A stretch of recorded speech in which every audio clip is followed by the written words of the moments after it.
Topic: snoring. Why do we snore?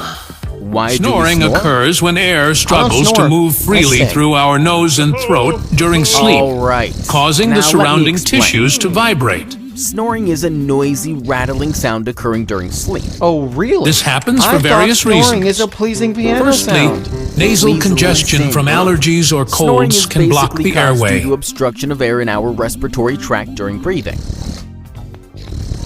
When Secondly, we when we take in sleep air on through our nose back, or our mouth, tongue may which then block the passes airway. down the throat into the lungs. Normally, when we aren't asleep, our mouth Thirdly, hurts like soft excess palate weight and can add uvula pressure to is our trapped neck, wide open, thus narrowing allowing the air to airway. pass easily.